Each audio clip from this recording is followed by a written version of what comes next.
इमरान रियाज खान को फिर से एक दफा गिरफ्तार कर लिया गया। इमरान रियाज को कहां पर लेकर गए हैं, इमरान रियाज को किस कोर्टी एजेंसी ने गिरफ्तार किया, इमरान रियाज पर क्या इल्जाम लगा है, मैं आपको बताऊंगा इस वीडियो में। इमरान रियाज पर मजहबी मुनाफरत फैलाने का इल्जाम लगा है, मीडिया पे ये खबरें गर्दिश कर रही हैं, लेकिन मेरा ख्याल ये है कि इमरान रियाज ने आज तक कोई मजहबी मुनाफरत नहीं फैलाई, बल्कि लोगों को जोड़ा है और सारे मजाहिब के लोगों को जो है वो उन्होंने कभी भी किसी किस्म की ऐसी बात नहीं की कि फिरका वारियत पे बात की हो या कोई ऐसी बात की हो जिससे जो है मुल्क में इंतशार फैले। मैं आपको बताता हूं, इमरान रियाज पहले भी जो है वो 5-6 महीने जो है वो भुगत के आए हैं सजा, और जो है वो गायब थे। अदालत ने नोटिस लिया था, चीफ जस्टिस हाई कोर्ट ने, जिस दिन ये उठाए गए थे, और कहा था कि इमरान रियाज को पेश किया जाए, और अगर उन्होंने रियासत के खिलाफ कोई बात किया या कोई जुर्म किया है तो कानून के कटहरे में खड़ा करके उनका जो है ट्रायल चलाया जाए और उनको सजा दी जाए, लेकिन उनको पेश किया जाए। उनके वकील थे मियां अली शफाक, लेकिन 5-6 महीने इमरान रियाज का कुछ ना पता चला।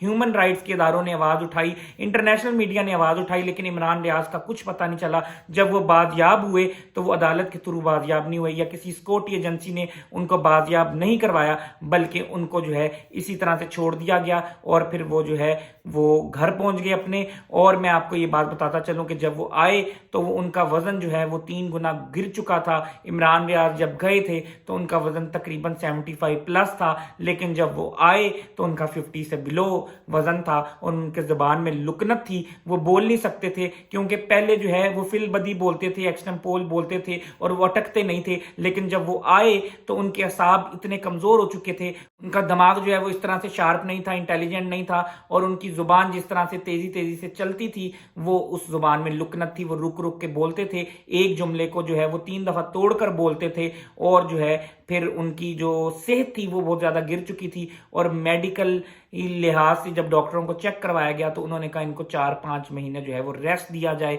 और इस वक्त इनके अंदर इतनी कुव्वत भी नहीं है इनकी, यानी कि जो जिस्मानी हालत है, इनके जो मसल्स हैं और इनकी जो ब्रेन की हालत है वो इस तरह की नहीं है कि ये वीलॉग्स कर सकें। अभी इनको मुकम्मल बेड रेस्ट दें, और इनको जो है वो विटामिन की जरूरत है, इनको मिनरल्स की जरूरत है, इनको खुराक की जरूरत है, क्योंकि पहले इनके अंदर जो है वो कुव्वत आएगी और फिर ये बोलेंगे और फिर से ये ठीक होंगे। और साइकोलॉजिकल इफेक्ट था, क्योंकि जिस जगह पे उनको रखा गया था वहां पर वो जो है 4x6 का सेल था, और वहां पर ना सूरज निकलता था, ना दिन का पता चलता था, ना रात का पता चलता था, और वहां पर जो है तन्हाई में उन्होंने 5-6 महीने गुजारे। और फिर तरह तरह की जो है वहां पर जो है वो सजाएं, वहां पर तरह तरह के जुल्म, तरह तरह के टॉर्चर उन्होंने बर्दाश्त किए, और फिर 6 महीने बाद जो है उन्होंने वीलॉग शुरू किया। पिछले दिनों अदालत में एक केस लगा हुआ था जिसमें उनके बच्चे उम्रे पर गए हुए थे, और इमरान रियाज साहब कह रहे थे कि मैं भी उम्रे पर जाना चाहता हूं, मुझे इजाजत दी जाए और मेरा नाम जो है ECL में से निकाला जाए,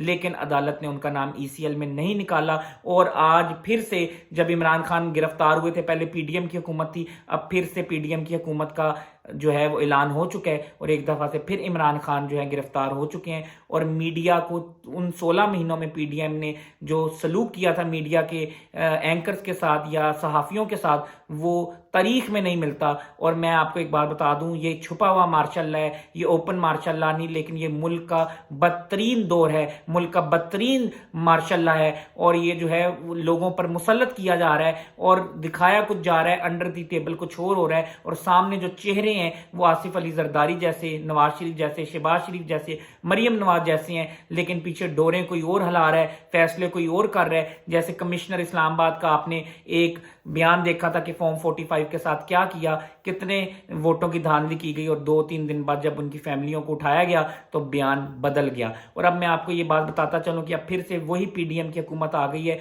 और अब मुल्क की इकॉनमी मजबूत जो है वो नहीं हो सकती और मजीद नीचे जाएगी, और मुल्क में अनारकी फैल सकती है, इंतशार फैल सकता है, और मुल्क जो है इसका मुतहम्मिल नहीं। पाकिस्तान जिंदाबाद का हम हमेशा नारा लगाते हैं, लेकिन जिन लोगों ने जिनको मैंडेट दिया, आप अगर उनको नहीं लाएंगे तो फिर मुल्क कैसे चलेगा, मुल्क की इकॉनमी कैसे मजबूत होगी। और इस तरह जो है वो जुल्म करके जो है हम क्या करेंगे, अपने मुल्क को बर्बाद करेंगे। हम एक हैं, हमारे इदारे, हमारी अवाम, हमारा पाकिस्तान, हम सब एक हैं। हमें मिलके चलना होगा और हमें इस इंतशार से निकलना होगा और अवाम के मैंडेट का एहतराम करना होगा।